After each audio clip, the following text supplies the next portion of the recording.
this point, he's at least thinking about wanting to see what's going to be on July 1st. What's out there for me? What do other teams have to offer? You have to find out from him, what does he want? The whole thing is, well, he won't come to a team that doesn't have this. He won't come to a team that doesn't. Look, he'll come to a team that he likes whatever the plan is going to be going forward. And people will flock to this roster if they know he's going there. All right, that's how that all works. Some people might even take discounts to come play. So you have to look at it that way. And really, I think, if LeBron is coming to New York, which you all know, everybody's speculating, very little chance, it's probably not going to happen. Why would he leave Cleveland? Here's why, Bill, and here's the only reason why the Knicks have a shot at him. Because they can come up with enough reasons, and I'm going to call it $1 billion worth of reasons for him to want to come to New York. To me, that's the only reason. It's going to be about money. All right? Let's not even fool ourselves and think, you know, Danilo Gallinari and Wilson Chandler and Mike D'Antoni. We're being so simplistic about this, it's almost embarrassing. As New Yorkers, we should look at this as only one thing. If he comes to this team, it's about the money. And that's all the Knicks have to do. They have to come up with the money. And it's not his base salary. We all know Cleveland can offer more. He knows it. So why wouldn't he then just sign with Cleveland? If it's going to be about his paycheck, why wouldn't he have taken the extension?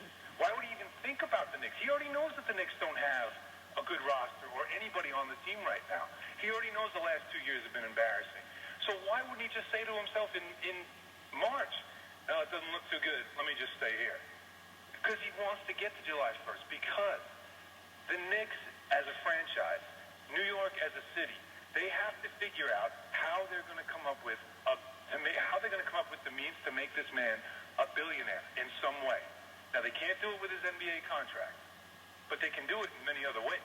Piece of the garden? Whatever it takes. His own show on MSG Network. That won't make him a billion. No, it won't. But his own channel, his own something. There are companies in this city that can come together if they wanted to. I'm not saying this is going to happen. I'm just saying that people need to stop talking about LeBron's not coming because Danilo Gallinari is not good enough. They don't have a center. They don't have a point guard. You know, Mike D'Antoni has been a bad coach for 2 years. Let's get over that stuff. Because if he does leave a team that's a championship caliber team right now, if he leaves a team like this to come to the Knicks, the reason is only one reason: money. And that's it. And we all know. Years ago he said it. He still feels that way. He wants to be the first billion-dollar athlete, the first billionaire athlete. Well, how can you make him that? There's only one city in the world that can make him that. And they, you know, can it happen? I don't know, because it's going to take a lot. But for us to talk about him leaving Cleveland to come play with a Gallinari and Chandler, and you know, maybe they can get Chris Bosh. I mean, come on. That would be the secondary reason for him to come. It's not about anything but his individual goals and how much cake they're going to put on the table. Now, I think it's interesting, though, that Dwayne Wade, even though he's given every indication that he's going to stay in Miami, he's come out and said publicly, I'm going to do this free agent thing. I'm going to check it out. Yeah, he is. And you know what else he keeps talking about? That he and LeBron could be teammates.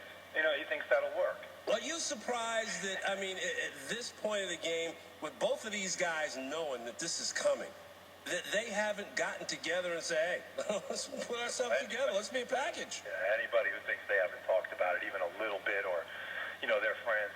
But again, like, my whole thing here, you know, I'm just trying to get beyond the X's and O's, the basketball, the rosters. I'm trying to get beyond it because everyone knows the bottom line is staying home will make you more money. Staying home. We all know that Miami's going to give the full max to Dwayne Wade. We all know the Cavaliers are going to give the full max to LeBron. We all know that if LeBron opts out, he's leaving money on the table. Let's understand that. He's at $17 million next season. If he opts out, where the cap looks like it's going to be, his first year, which is next year, will be $16.5. So he's giving back money if he opts out. So he knows already that he's going to make less. So why wouldn't he just sign an extension and stay where he is? If everything was so great and he was so happy and we're all convinced he's staying in Cleveland, there's no way he's leaving Cleveland.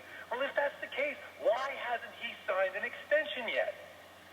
Because he's curious. And to me, as long as as he's curious, it's like being at the bar. As long as that girl might be standing with a guy. But, Bill, as long as she's looking my way. Hey, brother, if it doesn't happen by 12 midnight, it probably ain't going to happen by 2 a.m. That's exactly right. And you know what? God help him if he goes to the bathroom. Alan Hahn from New York Newsday on 1050 tonight. I mean, it's an interesting take. And, I mean, the other thing that we have talked about all year long, we've touched on it briefly in this program at various points with Al Troutwig, with Berman, and with our other guests, and with our callers also. One of the things that we would walk out of the Garden every night, especially toward the end of the year, is like, why are these people still coming here and acting like they're out of their mind? It's amazing. Meredith Marakovich just joined us from Philadelphia a few months ago. And she was in the Garden, I think it was the night of the Boston game. Yeah. And she said if this was Philadelphia, the Wachovia Center would be empty. There'd be nobody there. And you know what? I'll tell you this. There was a time a couple of years ago, Isaiah was still coaching. It was early on the beat for me, late in the year, where the building was dead. Yes. The building was dead. All right? So there's something, I don't know what it is hope or whatever it is, but it is pretty amazing to me, the resiliency of this fan base, and how incredible that crowd in the last, 8 or 9 home games were for a team that was absolutely going nowhere. We all know that. But I think that's the biggest curiosity that any of these guys have, is to come play here in front of these fans and to know, like Ronnie Artest was great because he said, people are afraid to come to New York because they know that they're going to get criticized. They know it's really tough. But I also think there's got to be a part of you that thinks, geez, how bad has this team been for the last 9 years?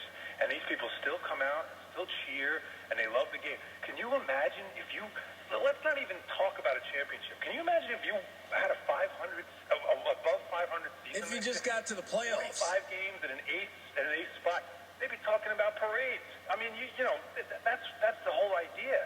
Is your curve when you first come here is so short because no matter who you are, if you sign with this team and you basically are just a good enough team to make the playoffs next season, you're in. So I don't know what would be the fear of signing with the Knicks for any of these guys. I think the concern with a guy like at that level, LeBron or Wade, is big money and how they can make it off the court. And, I don't think they worry about who plays with them because we just saw Dwayne Wade and what he was able to do, by himself. One-man show, and he told you a great player can win a game of a playoff series. Right. So they're not. I don't. And you know what? And Miami has trouble drawing. So I don't think that's their problem. I don't think they worry about teammates and everything else because I know a lot of those guys know that someone else will come with me. We'll get someone else, and we'll be fine. I think when you're talking about Joe Johnson, Bosch, Amare, go to that level, I think those are the ones that look at the Knicks and think, like Joe Johnson, you got something pretty good in Atlanta. He's a low-key guy. He doesn't get killed a lot. He doesn't get killed at all in that market. He comes to New York with a lot of burden on his shoulders, and he's not that kind of personality. So those are the level of guys that I think would back off and worry about coming to New York. But, when it comes to LeBron, Wade, those guys aren't afraid of this. What it would be for them is the money. And then, like I said, if one of them did sign, or, heaven forbid both, but if one of them did sign, guys would be coming out of the woodwork. Guys would be coming out of retirement to play again. You couldn't get near. You could not get near this building if the two of them came together. It could be crazy, but of course, we're all excited. We're all jacked up talking about this right now, and then come October, you'll be asking me about Rudy Gay. So, Alan, I'm going to leave it right there. We'll talk again. Are you going to stick around? You're going to be here during the playoffs? Or I'm not taking vacation. I'm working. I'm working every day. I'm here. So what series are you going to cover? Well, I'm going to wait and see where LeBron heads for the conference final, and I'm hoping it'll be the Orlando-Cleveland rematch, and that'll be pretty exciting. And, we'll jump on board there. Well, I'll leave you with this then. If that's what you want to do, be careful. There's a Berman in your future. Oh, baby. Well, you know what? The next time, I'm going on first. How about that? Alan, you're always welcome, my man. I got to go. Take care, man. Thanks. Alan Hahn.